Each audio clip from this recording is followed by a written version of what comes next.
지난 2022년 8월 5일 패션계에 큰 별이 졌습니다.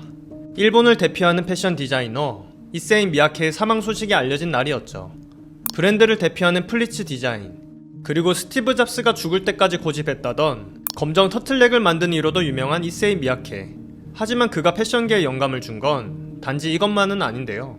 세상을 떠난 지 3주기가 된 그를 기념하며 그의 철학 속에 담긴 숨은 이야기를 전합니다. 이세인 미야케, 그가 우리에게 남긴 메시지는 과연 무엇일까요? 독특한 관점이 없다면 디자인할 이유가 없다. 레이가 쿠보, 요지 야마모토와 함께 1980년대 세계 패션계의 일본이라는 이름을 각인시킨 디자이너 이세인 미야케.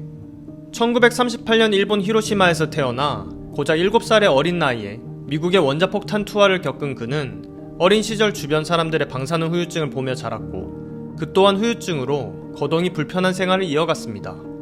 평생을 반전주의자로 살며 세계적인 명성을 얻은 뒤에도 그는 자신과 주변 사람들의 경험한 것에 대해 모두가 윤리적인 책임을 갖고 있다고 발언하기도 했죠. 하지만 그가 겪은 유년 시절의 아픔 덕분이었을까요? 그를 대변하는 디자인 철학은 여백에서 기인합니다. 새 것과 낡은 것, 여성과 남성, 동양과 서양, 고전과 현대. 그는 대립하는 요소 사이에는 여백이 존재한다고 보았습니다. 그리고 그 여백을 메우는 방식으로 디자인을 전개했는데요. 하지만 이세인 미야케가 추구한 여백을 자세히 알기 위해선 일본의 전통 철학이자 미적 사상인 마를 알아야 합니다. 일본어 마라는 글자는 한국어로 사이간으로 읽습니다. 일본에서 그 사전적인 의미는 틈이나 때, 공간적인 여유를 뜻하죠.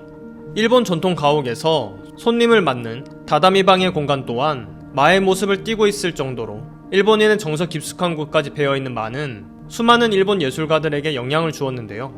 이는 모든 예술과 문화 영역에서 어떤 결정이든 서두르거나 재촉하지 않고 사색하는 시간과 공간을 통해 세심하게 이루어져야 한다고 강조합니다. 쉽게 말해 창의적이고 예술적인 활동에 있어 다른 사람들과 별반 다르지 않은 획일적인 결과물이 아니라 각자가 오랜 시간에 걸친 깊은 해석을 통해 창조하는 결과물이 훨씬 더 중요하다는 건데요. 시간이 흘러 이러한 일본의 마에 대한 고찰은 이세인 미야케를 통해 서구권의 패션계에 닿게 됩니다. 나는 옷의 절반만 만든다. 사람들이 입고 움직였을 때 비로소 내 옷이 완성된다. 디자인은 철학이 아닌 삶을 위한 것이어야 한다라는 생전 이세인 미야케의 발언에서 알 수 있듯 그가 만든 옷의 목적은 착용에 있었고, 더 정확하게는 옷과 사람, 그 사이 여백에 있었습니다. 그래서 일반적인 옷들이 여러 조각의 천을 이어붙여 만들 때 이세인 미야케는 완전히 다른 방식을 시도합니다. 바로 단 한 장의 천을 이용해 옷을 만들어내는 것이었죠. A piece of cloth, 일명 A4라 불리는 이 옷은 단 한 장의 사각형 원단만으로 솔기와 여밈 없이 인체를 감싸는 형태를 띠고 있습니다. 이는 일본의 전통 의상인 기모노에서 영감을 받은 것으로 과거 패션의 중심지였던 서구권에선 지금껏 본 적 없는 완전히 새로운 시도였는데요. 1976년 처음 등장한 A4는 1999년 컬렉션에서 다시 한번 혁신을 불러옵니다. 한 명이 입은 하나의 옷을 넘어 20명이 넘는 모델들을 하나의 거대한 천으로 묶어낸 것이죠. 화려함을 추구하는 오띠꾸띠르 무대에서 실용적인 미니멀리즘을 추구한 이날의 컬렉션은 지금까지도 패션계에서 잊지 못할 순간으로 회자되기도 합니다. 또 이세인 미야케 등장 이전 주름은 의류에 있어 피해야 할 요소였는데요. 심지어 수세기에 걸쳐 옷의 주름을 제거하기 위한 노력이 계속되어 왔었죠. 하지만 그는 이 불변의 진리에 물음을 던졌고 새로운 답을 제시하는 데 이르렀습니다. 일반적인 옷에 필요한 원단의 2~3배에 달하는 양을 30톤 유압 프레스 아래 압력을 주게 된 거죠. 이러한 방식의 압력으로 인해 옷엔 영구적인 주름이 생기는데요.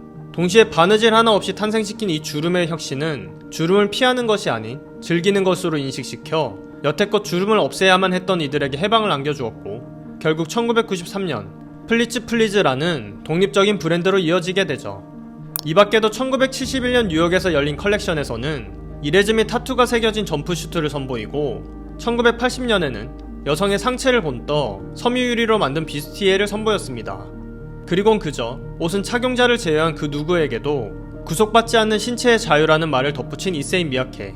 더불어 도쿄에 위치한 국립디자인박물관 21 디자인 사이트를 설립해 디자인적인 가치관을 사회에 환원하고, 이세인 미야케 연구소를 설립해 건축가, 과학자, 패턴 메이커, 직물 엔지니어 등 다양한 전문가로 팀을 구성해 모든 신체에 잘 어울리고 성별을 불문하여 착용할 수 있는 의복을 위해 일생을 바친 이세인 미야케.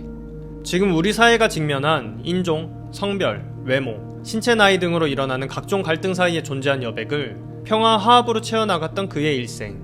일본 전통 문화에서 비롯해 이세이 미야키를 통해 재해석된 많은 나와 내 주변의 모든 것들 사이의 여백을 어떻게 받아들이고 자신들만의 체험으로 이어질 수 있는지 되묻습니다. 우리가 자신만의 여백을 발견하고 채워나가려는 태도, 삶을 대하는 이 태도가 그가 우리에게 진정으로 남기고 싶어 했던 메시지가 아니었을까요? 여러분이 이세이 미야케에 대해서 얼마나 알고 계셨나요? 그리고 오늘 콘텐츠를 통해 그 생각은 얼마나 바뀌셨나요? 숨은 의미를 알면 더욱 흥미로운 패션 이야기, 저희는 다음에 또 다른 이야기로 찾아오겠습니다.